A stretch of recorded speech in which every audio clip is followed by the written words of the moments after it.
Hi, good morning and welcome to a presentation on what every business owner needs to know about home working. Um, I'm Robert Best and I'm the marketing manager at Infotech Solutions.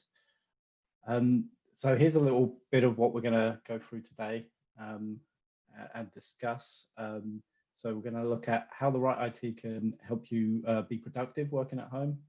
We're going to show you some of the common security risks of home working and also some actionable tips to improve your security. And then also how you can plan for kind of longer term remote working. Before I get started, just to share a little bit of information about who Infotech Solutions are. We're a business and technology consultancy company that serves small to medium-sized businesses across the UK with a focus being on Kent. Our mission is to look after all your company's IT and technology, helping you implement a proven IT strategy in alignment with your business goals and remove the IT challenges to make IT easy for you so you can focus on what's important for your business. And we're also new patrons of the Kent and Victor Chamber of Commerce. So our aim is to be seen a lot more by you guys in the coming months.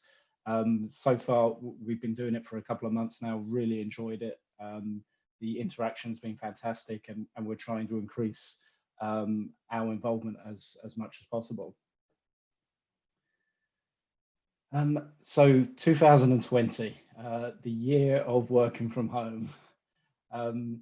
So I'm just going to have a look at how 2020 is kind of molded into this remote working situation that most of us find ourselves in. So in mid-March, we had the huge rush towards remote working when lockdown was put in place. By May, the UK hit its peak for remote working. 64% of us were working from home. As we moved past lockdown, more of us started to return to work, and the numbers of remote working started to drop. By September, we were back down to just over a third of us working from home. But as cases started to rise again, the government announced different advice saying that those that can work from home should do so. And as a result, we've seen the percentage start to rise up again. And that's why we wanted to put together a presentation again on remote working, because in the last few weeks, again, we're having that conversation more and more with people. So again, it's becoming something a lot more relevant, like it was at the start of the year. And with the latest advice potentially in place for the next 6 months, it seemed a good opportunity to discuss how you can make the most of remote working. So as I say, we're kind of looking at 6 more months potentially of remote working, and maybe even beyond that as well. So we wanted to kind of look at how we can stay productive and how we can stay secure as well while we do it. So the first thing I'm going to look at is some of the common security issues that occur from remote working, just to give you an idea of what you kind of need to be looking out for. So the first one is personal devices will now be accessing your network. Do you know if they're virus free? Sometimes even the owner might not know that for sure. Viruses are very good at hiding themselves and laying in wait. As soon as the infected device connects to your network, it will spring into action, either infecting your whole network or allowing hackers to have access to your network. So where possible, we do advise using company bought devices with your antivirus software installed. Personal devices are used outside of work, and it's very easy for them to pick up things without people even realizing as they use them. So just be mindful of what devices are connecting to your network and whether they have the right kind of protection on them. Talking of connecting to your network, there's still potential for staff to be using unsecured connection, and that's a common way for cyber criminals to access your network. It was a very common problem at the start of lockdown, but again, as we see the kind of rise to remote working again, it's likely to become an issue again. If you aren't using a VPN, make sure you do. I'll go into kind of further details on that a bit later on as to the kind of different options that you have there. But the kind of important area here is to kind of educate your staff on the importance of using that secure connection every single time. It can be annoying, it can be time consuming. It's certainly something very different to what we're used to, but it's vital in keeping your network secure. Data not being stored correctly. Back in May 2018, when we were all putting the finishing touches on documents and policies we needed for GDPR, I don't think anyone expected the working environment that we have in 2020. So there's a good chance right now that how you're accessing or storing your data might be in breach of that compliance. It's very easy and convenient for staff members to save data directly to their own devices. Not only is that going to affect the security of that data and the compliance issues that come along with that as well, there's also the issue of data backup as well. Is that data going to be backed up correctly if it's not in the right place? And a big one when it comes to security, one we always kind of preach about as well, is updates not being secured. Most of these updates include security fixes to fix vulnerabilities that have kind of been exploited by hackers. By not regularly installing these updates, you're left with the vulnerability that hackers are fully well aware of and can make the most of. Make sure all devices are being updated regularly, as well as software and hardware. And if you're no longer using software, and you recommend uninstalling it from your device as well. And that way you kind of take away the issue of that software not being updated.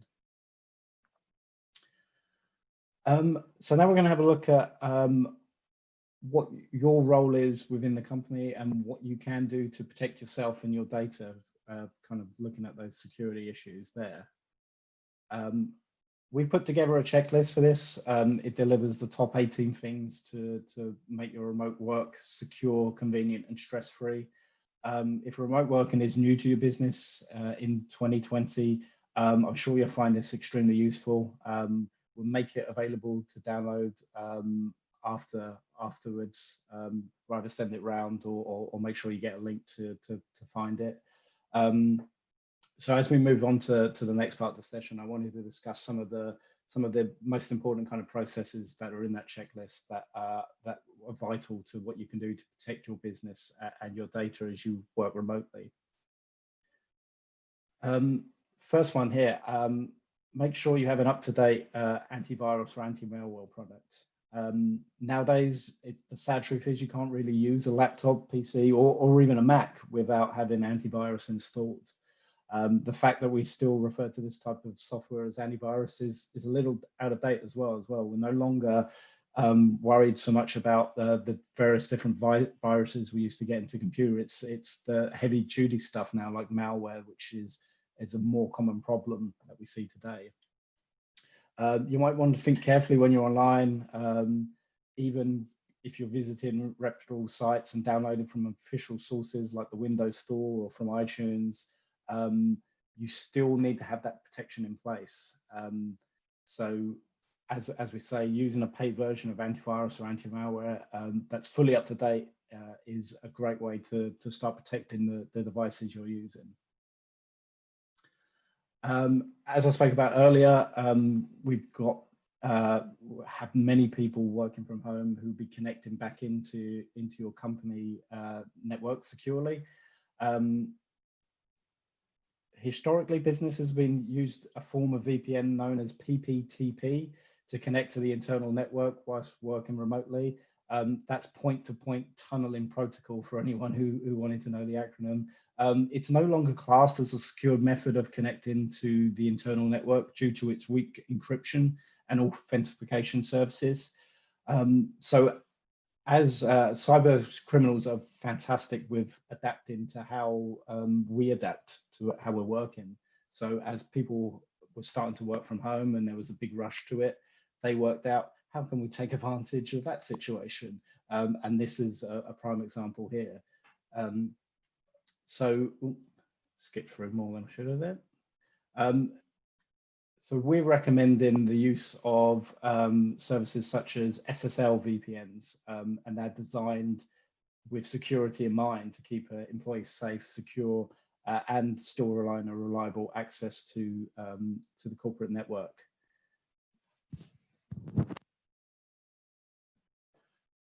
Turn off the option to automatically connect to Wi-Fi's as well.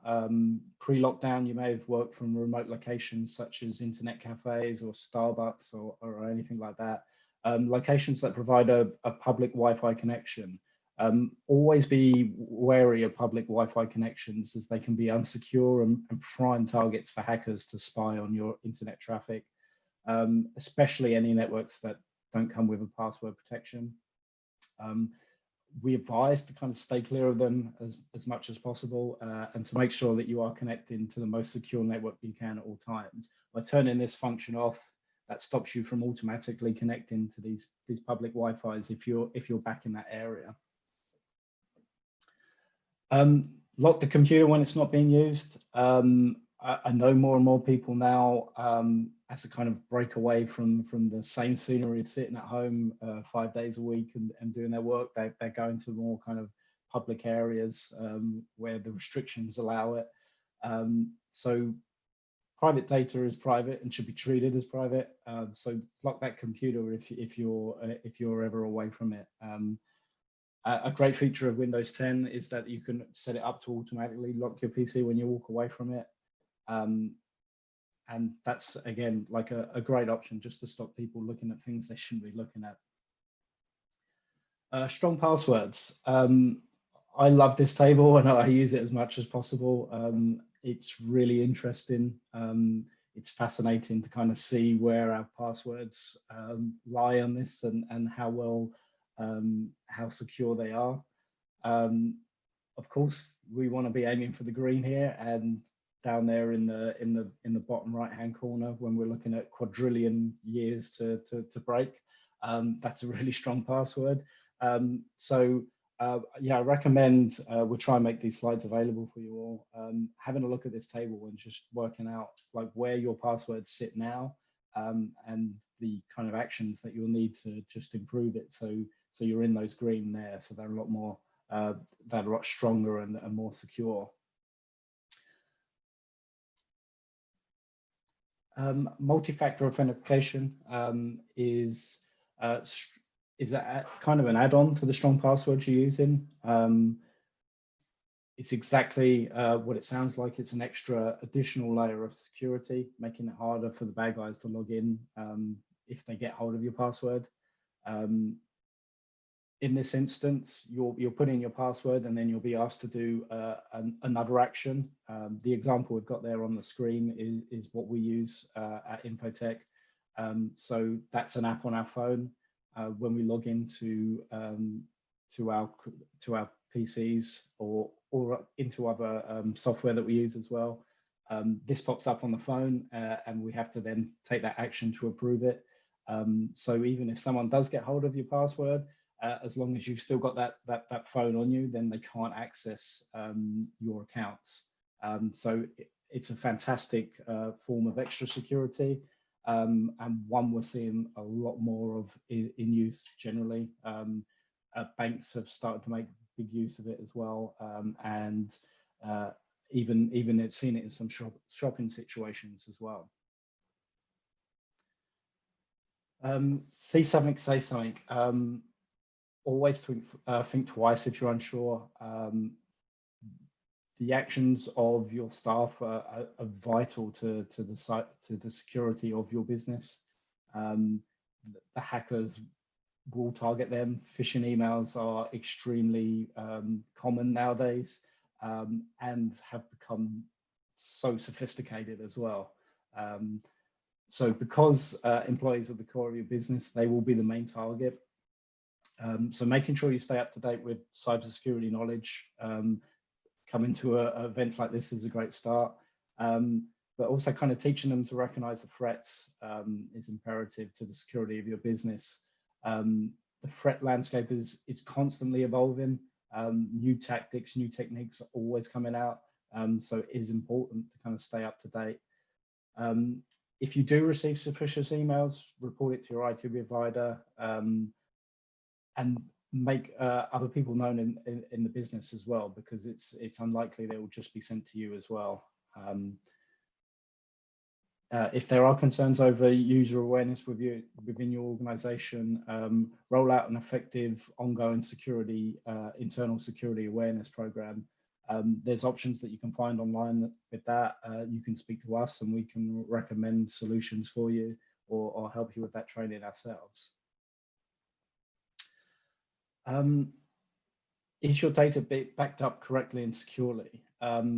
Most businesses carry out some sort of backup on a daily basis. Some businesses, however, don't take that backup off site. Some overwrite previous week's backups. So this is worrying when you consider eventualities such as theft, fire, flood, data corruption, and dramatic increase in cybersecurity attacks. The backup strategy for a business is often overlooked, and especially as we've now moved to remote working, it's likely that anything they had in place last year might not cover everything that you're doing as a business this year. So kind of key questions to ask when you're thinking about backing up your data is how often the backup of critical data needs to happen. When was the last time you asked for a full restore for an email or for a file from a few weeks ago? Is some of that data more critical than others? I know in a lot of instances, we're talking about terabytes and terabytes of data. So to try and then recover that data does take time. So you have to kind of prioritize which data you're looking to restore quicker than others. Our emails being backed up, and are the data that your kind of staff are using at home while they work, is that still being backed up correctly? Are they using the right storage to make sure that backup is still being backup of that data is still being taken? Now I wanted to have a look at some ways that IT can help you be more productive when working from home. To start with VoIP telephones, if you've seen any of the other talks that I've done with the Chamber, you know how much I rave about the VoIP telephones. Since working at home, an app on my phone has allowed my mobile to be exactly like my phone on my desk at work. We've had many compliments through the kind of lockdown period and working from home period about how well calls are transferred within a business. We've kind of been able to maintain that professional approach that we had in the office because of the use of these VoIP telephones.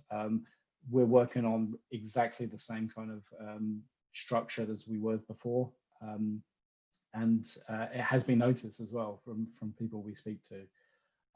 There are plenty of other benefits when it comes to VoIP telephones, but I won't go into a sales pitch on those now, but they have been invaluable for us during this time of remote working.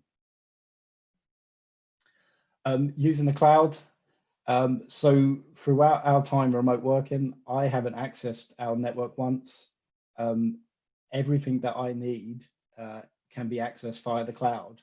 So I don't need to go into our network. So that's one less kind of worry point for us as a business. That's one less connection that we need into the network. All the applications they use are cloud-based. Our data that I need access to is stored in the cloud as well, so I can access that without going into our network. For us, as I say, it's one less connection that we have to worry about. It's one less potential win for hackers as well. And the cloud's been around for quite a while now, and it's grown in prominence more and more. It's easy for file share. It's great for real-time collaboration.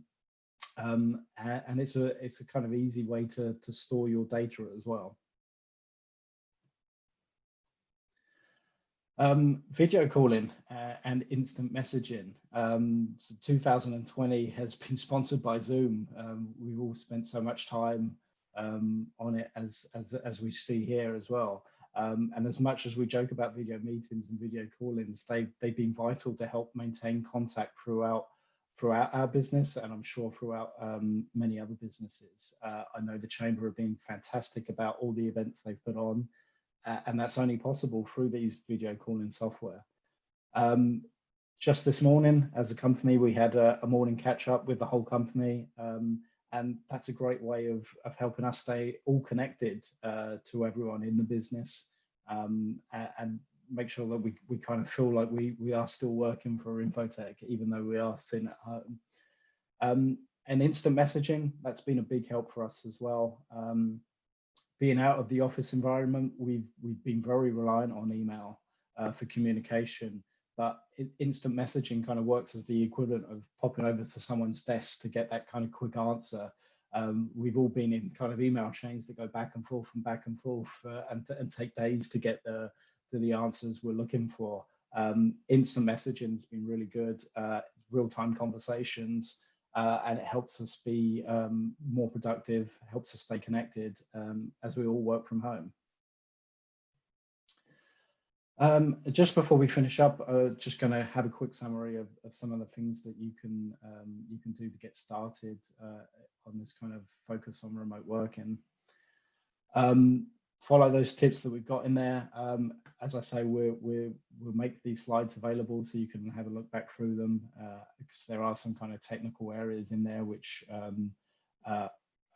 take a lot more explaining than I'm able to do in this kind of period here. I recommend getting a checklist as well. It gives you a simple plan to follow to make sure you're all set up and working the best way possible as we all continue to work from home. Of course, I'm going to recommend that you talk to us as well. We spent the last 7 months working with many businesses to get them set up for secure remote working. So much so that I'm sure our technicians are dreaming about VPN setups during the night because they've done so many. We also have a free kind of IT audit that we can offer that reviews your whole technology setup. It identifies the good, the bad, and the ugly, and gives you recommendations on what you can do to improve those areas. As I said at the start, we're now Patreon members, and it's important for us to offer as much value as possible to the community in itself. So please keep an eye out for us. We're in the process of putting together a series of webinars around business IT, which I think will be really helpful. Again, thank you very much for taking your time out today to listen to this webinar here. I put my contact details up there. Please, if you have any questions around IT, get in touch. It might not be me who can answer them, but I know a business full of people who are kind of just desperate to talk about technology. So, so please, yeah, if you have any questions, especially around remote working, because for a lot of people, it's been brand new. It's been a big change from the norm. And we've spent the last, like I say, 7 months working with people on this. So it's something that we know very well right now. That's brilliant. Thank you. Has anybody got any questions at all?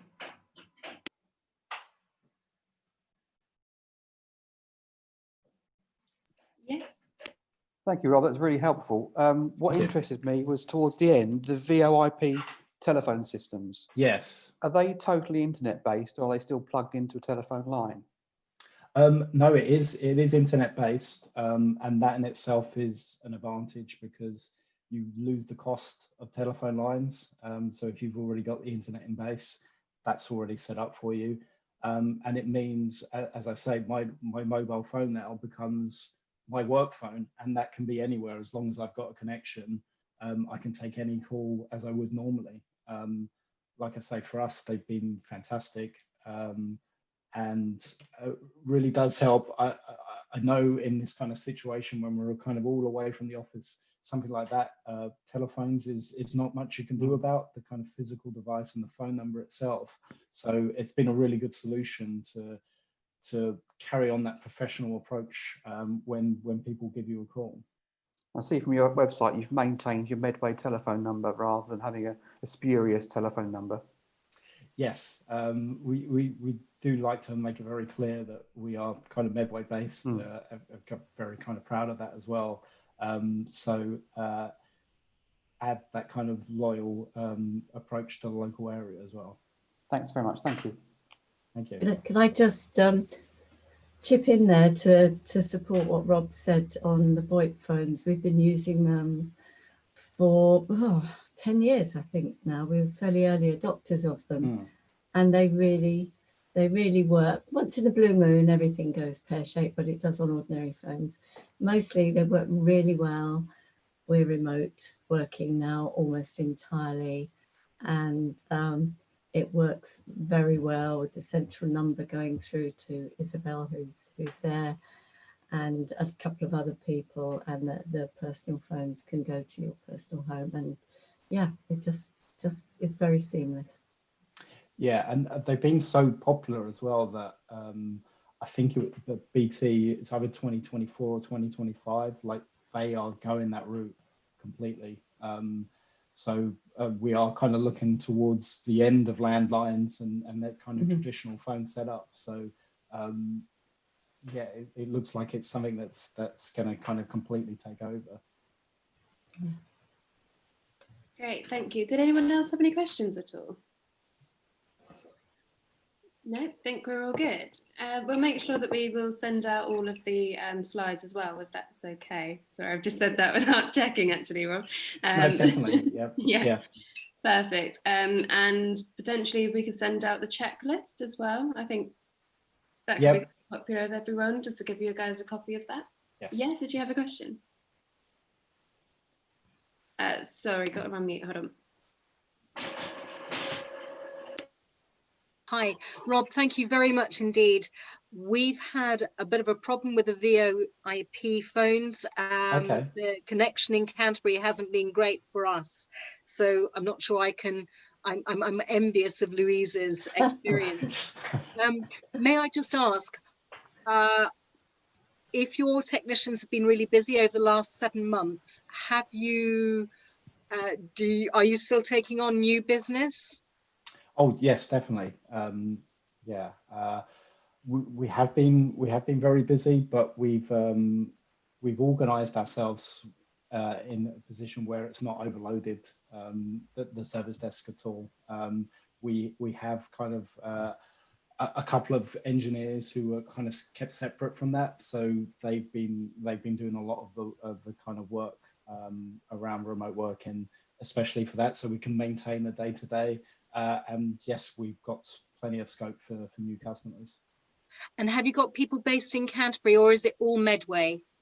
We're all up in Medway, but I say we're all up in Medway. We're still working from home, so we've got people. Okay. I'm in Maidstone. There's a couple of others in Maidstone, so we are dotted around Kent. So in a way, that's kind of helped us as well. Our kind of top technician is in just outside Maidstone. Again, he's got access to all of Kent. He's very close to the M20, so it's easy for him to get around. Okay, thank you. Thanks, Molly. Thank you. Thank you. And I know you're all dying to know the house is 1871. Thank you everyone for joining us today. Have a great rest of your day. Thank you. Thank you. Thanks, Rob. Cheers. Thank you.